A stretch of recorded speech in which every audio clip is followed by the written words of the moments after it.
Assalamualaikum warahmatullahi wabarakatuh. Kembali lagi dengan saya, Ayuni Puspitasari, dalam mata kuliah Fisiologi Tumbuhan yang diampu oleh Ibu Dwirini Kurnia Fitri, MSI.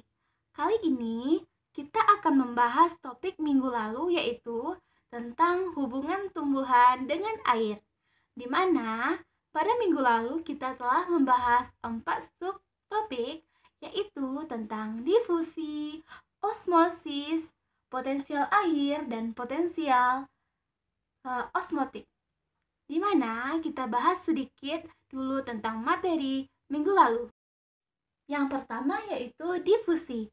Difusi adalah perpindahan senyawa atau zat terlarut dari daerah yang berkonsentrasi tinggi ke daerah yang berkonsentrasi rendah tanpa melalui membran semi permeabel atau selektif permeabel, atau di sini terjadi secara sederhana dan terjadi secara acak.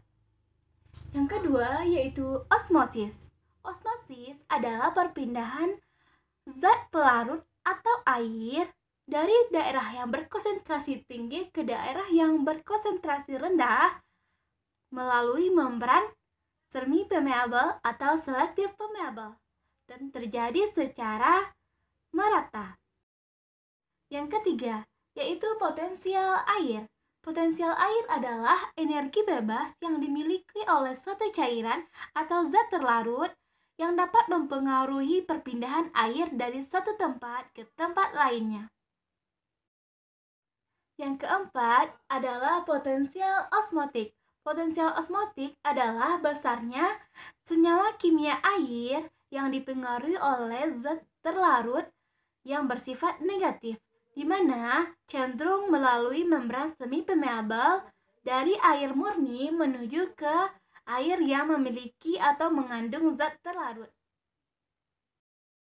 Baiklah, kita masuk pada submateri kita kali ini, yaitu tentang potensial tekanan, transportasi air, dan transpirasi. Potensial tekanan yaitu gaya tekanan dari dinding sel yang membatasi masuknya air, sehingga air yang masuk pun akan terhenti. Pada setiap tumbuhan pasti memiliki dinding sel. Dinding sel selain berfungsi sebagai pengokoh atau penguat tumbuhan atau proteksi, juga sebagai pembatas masuknya air. Bayangkan teman-teman, jika tidak ada dinding sel, tidak akan ada tumbuhan yang dapat hidup di dalam air. Seperti eceng gondok misalnya. Eceng gondok kan tumbuhan yang dapat hidup di air.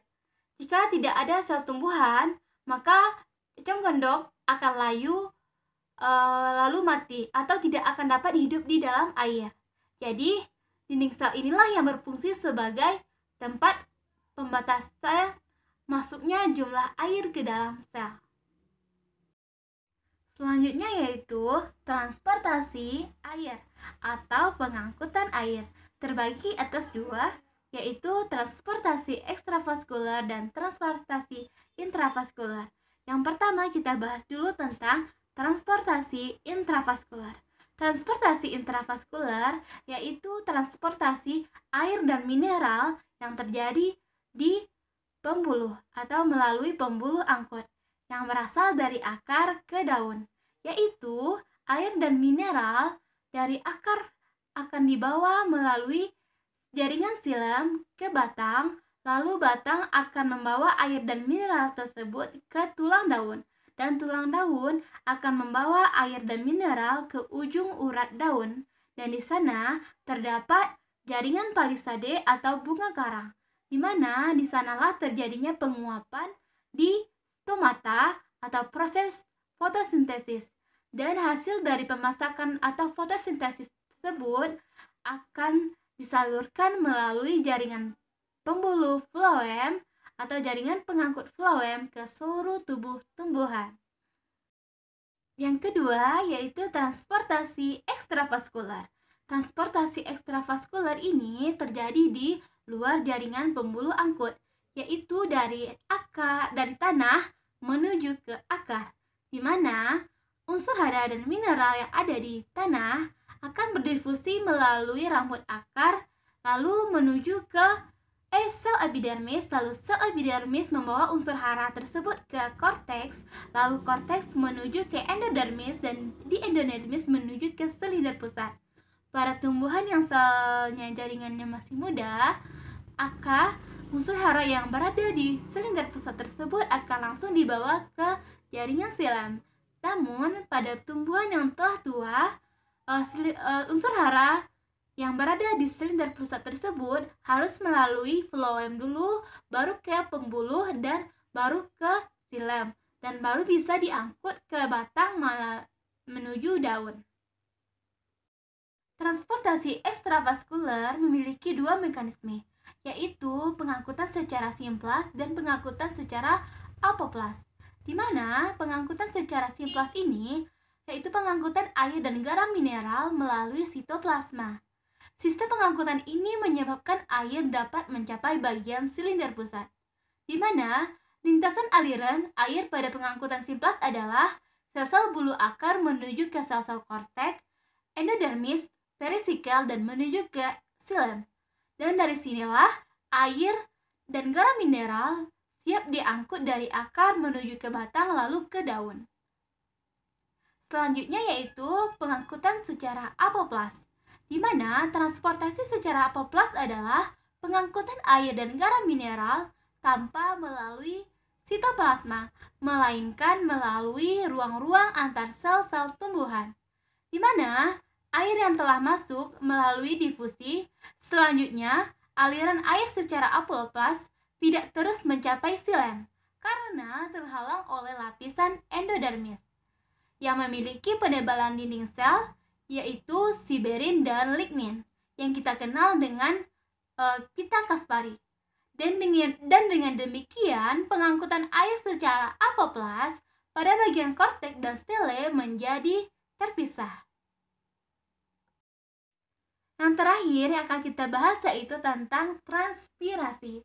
Transpirasi adalah kemampuan tanaman atau tumbuhan menghilangkan air dalam bentuk uap dari jaringan melalui stomata atau kutikula. Cara ini berfungsi untuk menghilangkan panas atau suhu yang panas oleh tumbuhan dengan cara mengevaporasi atau menguapkan air melalui stomata atau kutikula. Stomata merupakan tempat yang paling banyak berperan dalam proses evaporasi ini, karena pada stomata 97 air diuapkan atau dievaporasikan di sana. Selebihnya baru dievaporasi melalui kutikula.